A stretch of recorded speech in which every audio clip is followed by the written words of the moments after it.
Nous pouvons tous faire vibrer notre vie personnelle et professionnelle au rythme de notre cœur et de notre être véritable.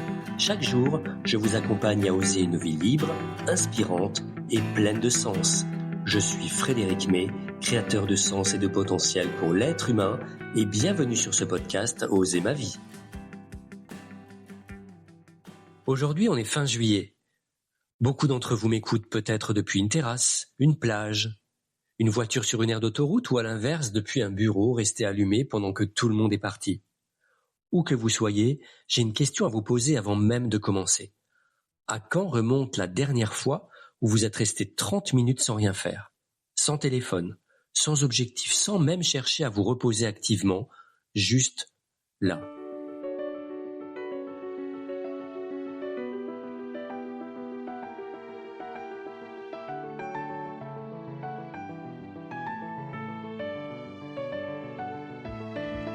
Bonjour et bienvenue dans Oser ma vie, le podcast qui permet d'imaginer, d'initier et de créer la vie que vous voulez. Je suis Frédéric May et depuis plus de 12 ans, j'accompagne les personnes à oser une vie libre, inspirante et pleine de sens à travers mes accompagnements et animations Oser ma vie, Oser mon job et Oser mon business que vous pouvez découvrir sur osercoaching.fr. À quand remonte la dernière fois où vous êtes resté 30 minutes sans rien faire? Juste là. Si la question vous met mal à l'aise, c'est normal et c'est très exactement le sujet du jour. On va parler du luxe de ne rien faire et surtout, on va comprendre pourquoi ce rien change absolument tout.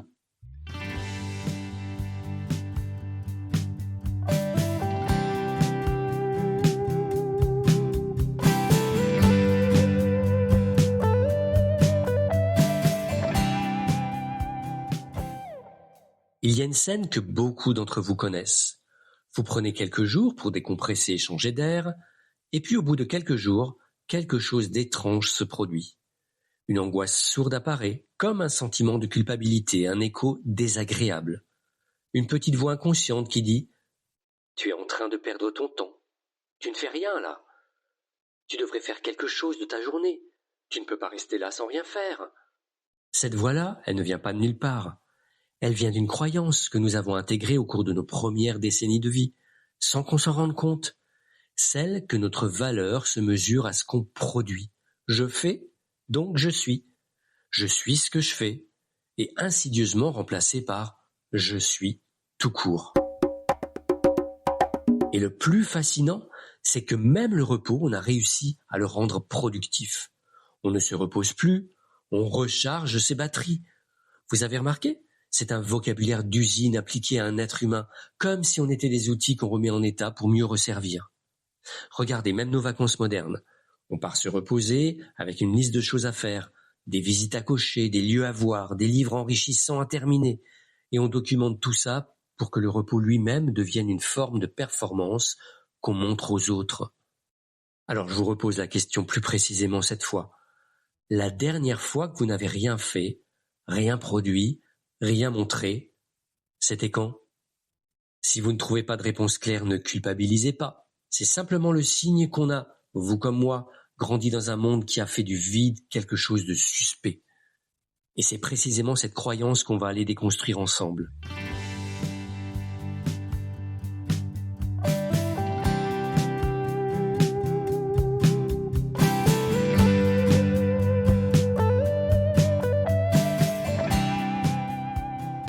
Mais le vide n'est pas ce qu'on croit.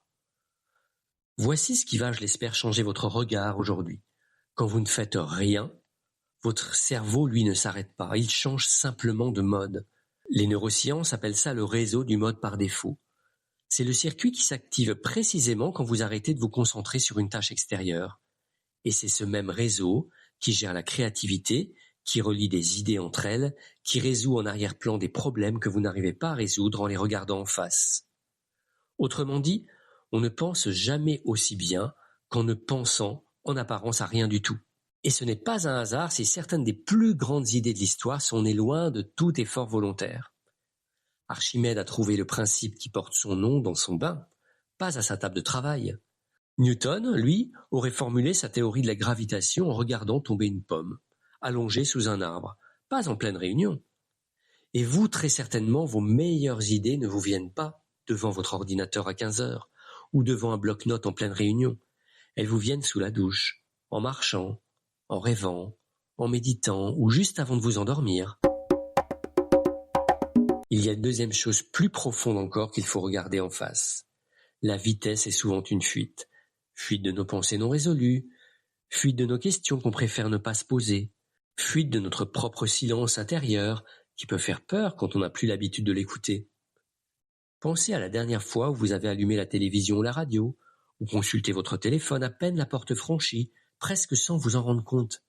Ce geste automatique, ce n'est presque jamais un vrai désir de contenu. C'est un réflexe pour ne pas rester seul avec ce qui remonte dans le silence.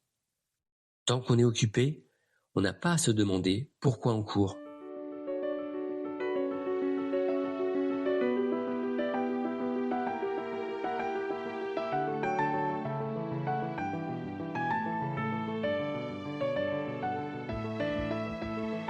Le luxe de ne rien faire.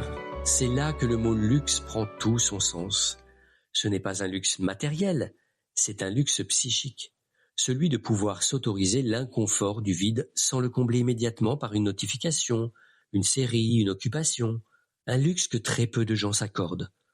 Non pas faute de temps, mais faute de permission intérieure. Et attention, il y a une distinction essentielle à faire ici parce qu'on confond souvent les deux. Ne rien faire n'est pas de la paresse. La paresse, c'est fuir une action qu'on sait nécessaire. Le vide choisi, lui, c'est l'inverse. C'est ouvrir un espace pour ce qui n'a pas encore de forme. Ce n'est pas un renoncement, c'est une ouverture.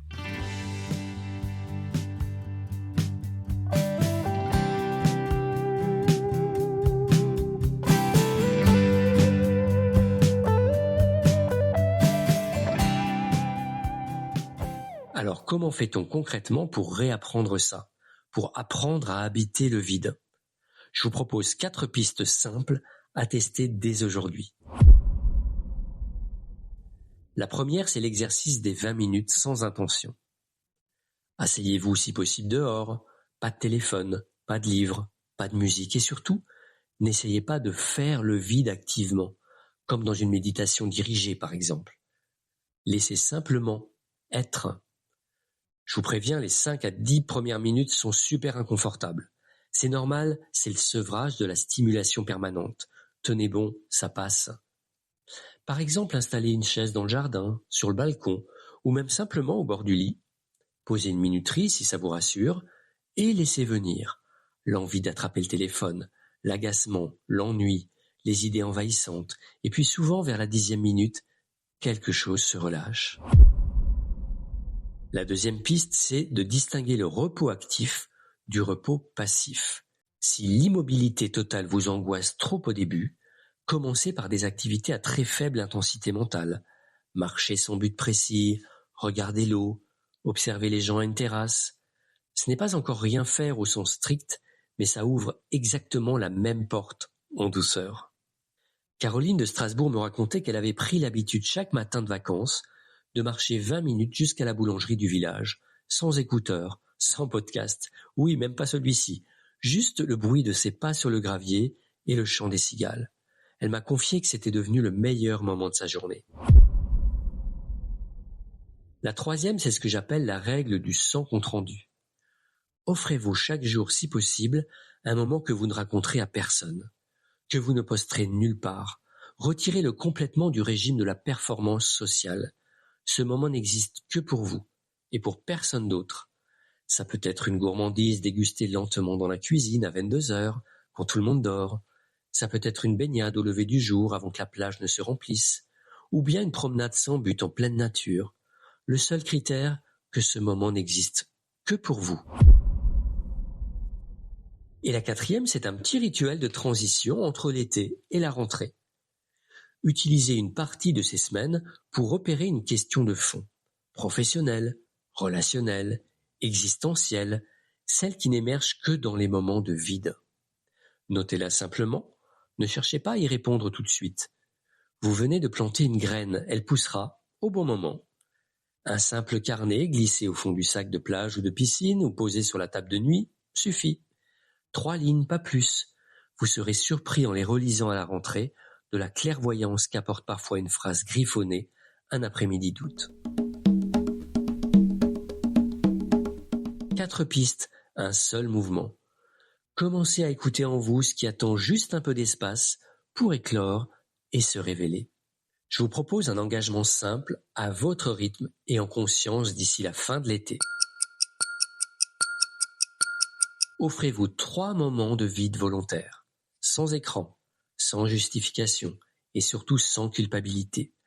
3 fois avant la rentrée, vous choisirez délibérément de ne rien faire et de rester avec ce sentiment d'espace en vous. Finalement, le vrai luxe, ce n'est pas d'avoir du temps libre. Beaucoup de gens en ont chaque été sans jamais vraiment l'habiter. Le vrai luxe, c'est d'oser ne pas le remplir et profiter de cet espace d'ouverture. Et si chaque année vous terminez vos vacances plus fatigué, vous n'êtes parti, peut-être que ce petit engagement peut commencer cet été à changer la donne. Cet été, vous n'avez pas besoin de faire plus.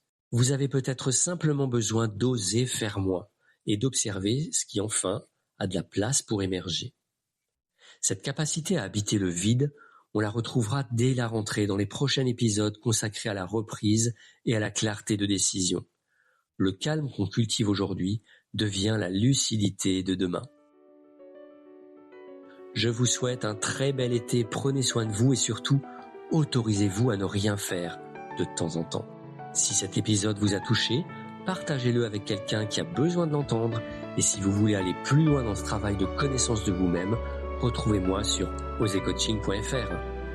À très vite pour un prochain épisode d'Oser ma vie et d'ici là, c'est toujours le meilleur moment pour oser une vie libre, inspirante et pleine de sens. Merci pour votre attention, c'était Frédéric May pour l'émission Oser ma vie. Retrouvez-moi sur les réseaux sociaux ou sur mon site internet osercoaching.fr.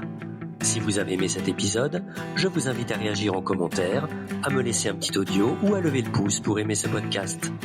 Enfin, je reste disponible pour vous donner toutes les informations sur mes accompagnements Oser ma vie, Oser mon job ou Oser mon business et établir avec vous un plan d'action personnalisé. Prenez soin de vous et à très bientôt.